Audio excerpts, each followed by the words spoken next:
तो नमस्कार दोस्तों, I am doctor Kshitij Goyal and professor and head of the department Sharda hospital and senior consultant dermatologist in greater Noida. आज हम बात करेंगे इन जनरल हेयर लॉस के बारे में। काफ़ी लोग मुझसे पूछते हैं कि सर हेयर लॉस जो है कितना हेयर गिरना हमारा नॉर्मल होता है, एबनॉर्मल क्या रहता है, तो उसके बारे में थोड़ी हम बात करेंगे आज। सो जो हेयर लॉस जो है इन जनरल हमारे जो हेयर्स होते हैं आमतौर पे वो साइक्लिकल फेज में रहते हैं। ग्रोइंग फेज इसको हम एनाजन कहते हैं, इसी तरह रेस्टिंग फेज भी रहता है हमारा। तो आप अगर हम बात करें ऑन एन एवरेज 50 से 100 बाल का रोज़ गिरना मेडिकली इसको नॉर्मल मानते हैं हम।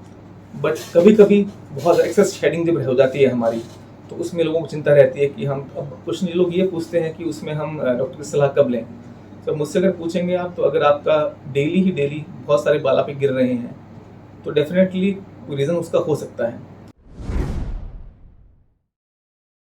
तो रीज़न जो कॉमन जो रहते हैं आमतौर पे, जैसे डेफिशिएंसीज होती हैं कभी कभी, विटामिन की डेफिशिएंसी, विटामिन डी है, अनीमिया बहुत बड़ा रीज़न है, थायराइड डिसऑर्डर्स के अंदर, अनकंट्रोल डायबिटीज़, ये कॉमन रीजंस हैं।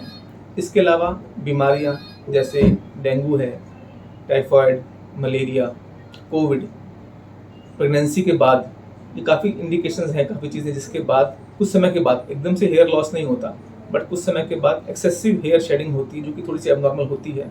एंड डेफिनेटली कभी कभी इससे हमें लगता है कि हमारा सिर खाली हो रहा है या हमारा स्कैल्प दिखने लगा है, ऐसा हो जाता है। तो ये काफ़ी रीजंस रहते हैं। इसके अलावा कभी कभी कुछ ड्रग्स होती हैं जो कि जिससे हमारा हेयर लॉस हो सकता है, स्पेशली एंटी कैंसर ड्रग्स बहुत कॉमनली हम सब जानते हैं कि उसकी वजह से हेयर लॉस हो जाता है। तो रीजंस रहते हैं। तो ये तो हुआ कॉमन, जिसमें कि हमारा एलोपेशिया नहीं दिख रहा, हमारा स्कैल्प नहीं दिख रहा है, लेकिन हमारा हेयर गिर रहा है।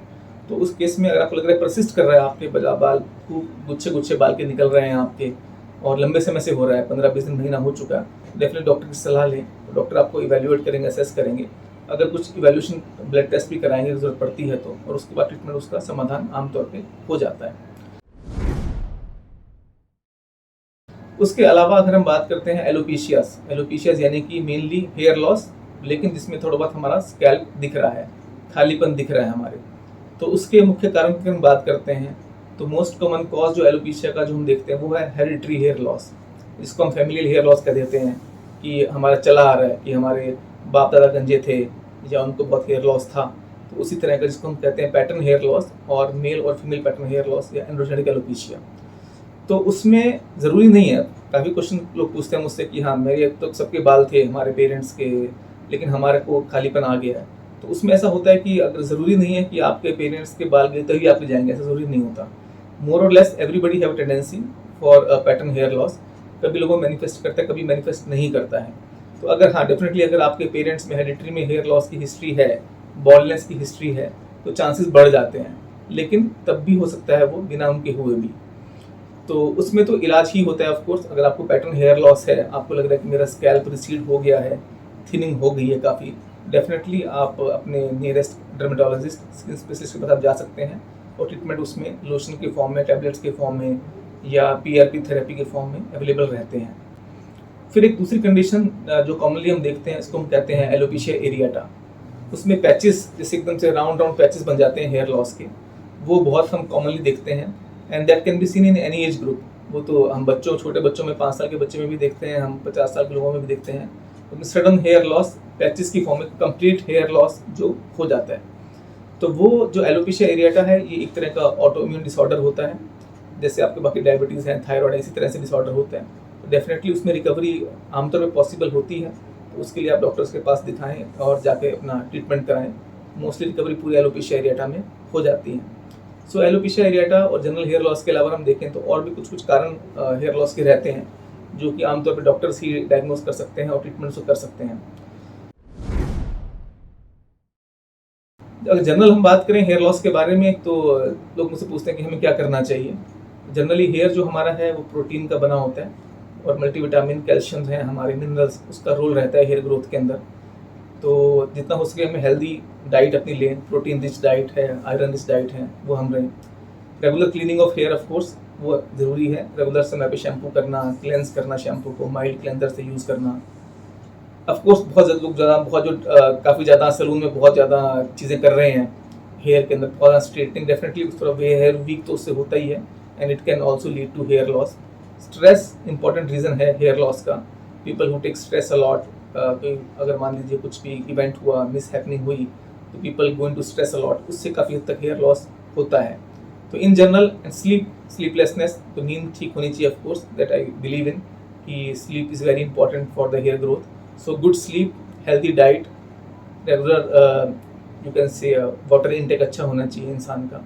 तो वो चीज़ें बहुत ज़रूरी हैं इन जनरल। हेल्दी लाइफस्टाइल वो यूज़ करें आप, लेस स्ट्रेस लें, protein rich diet, iron rich diet लें, एंड फ्लूइड इनटेक अच्छा रखें। उससे इन जनरल हेयर लॉस, और रेगुलर क्लेंजिंग करें अपने स्कैल्प की, हेयर्स की, तो उससे जो है हमारा हेयर ग्रोथ बेटर रहता है। जहाँ तक डायग्नोसिस की बात है, अगर आप डॉक्टर्स के पास जाते हैं तो डेफिनेट डॉक्टर्स जो हैं पहले प्रॉपर हिस्ट्री आपकी लेंगे। जो कारण मैंने आपको पहले बताए, वो कारण की वैल्यूएशन होती है उसकी। उसके अलावा एग्जामिनेशन भी होता है, कुछ क्लिनिकल टेस्ट भी हम करते हैं, लेंस से हम देखते हैं, बालों की जड़ों को एग्जामिन करते हैं। हेयर लॉस में हमारा जो स्कैल्प है, वहाँ पे हेयर फॉलिकल्स बचे हैं कि नहीं बचे हैं, उसका असेसमेंट होता है। और कभी कभी ब्लड टेस्ट भी, ऑफकोर्स जैसे मैंने बताया, कुछ डेफिशिएंसीज भी रीज़न रहते हैं, ब्लड टेस्ट भी डॉक्टर्स एडवाइस करते हैं। कभी कभी हार्मोनल इम्बैलेंस भी से हेयर लॉस हो सकता है, तो काफ़ी हद तक टेस्टिंग भी होती है इसके लिए। सो हिस्ट्री टेकिंग आप कह सकते हैं, क्लिनिकल एग्जामिनेशन डॉक्टर जो करेगा, देखेगा, एग्जामिन करेगा उसको। ब्लड टेस्ट अगर चाहिए, नीड है, तो ब्लड टेस्ट करवाते हैं। उसके बाद एनालिसिस पूरा अच्छे से करके डायग्नोसिस बनाते हैं उसका, और उसके बाद उसका ट्रीटमेंट डिपेंडिंग अपॉन कि मेडिसिन देना है लगाने का, कि खाने के लिए, या कोई प्रोसीजर करना है, उसके हिसाब से ट्रीटमेंट डिपेंड करता है किस टाइप का हेयर लॉस है, ट्रीटमेंट उसके हिसाब से ही हो जाता है। अच्छा, काफ़ी लोग ये पूछते हैं कि हम होम रेमेडीज़ जो है हमारी पुराने ज़माने में चली आ रही हैं, प्याज घिस के लगाना, लहसुन घिस के लगाना, या फिर कुछ हमारे पैक्स हैं, अंडा लगाना। तो आमतौर पे वैसे एज ए डॉक्टर कभी मैं उनको मना नहीं करता।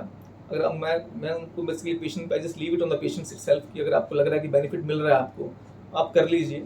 जो मेरा एक्सपीरियंस है, अगर मेडिकल रीज़न कुछ हेयर लॉस का है या पर्टिकुलर कोई डिजीज़ है, तो उसमें आमतौर पे रिकवरी उन चीज़ों से हो नहीं पाती है।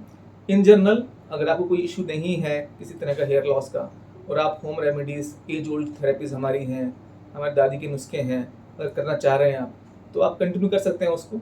वो आप खुद जज करिए उसको कि आपको उससे बेनिफिट मिल रहा है कि नहीं मिल रहा है। अगर बेनिफिट मिल रहा है, आप कंटिन्यू करते रहिए, कोई नुकसान नहीं है उसका। लेकिन अगर एज ए डर्मेटोलॉजिस्ट पूछेंगे मुझसे आप, तो न्यूट्रिशन और सिस्टमिक चीज़ों का ज़्यादा फ़र्क पड़ता है। तो healthy balance diet, good sleep, less stress, उसको आप ज़रूर फॉलो करें।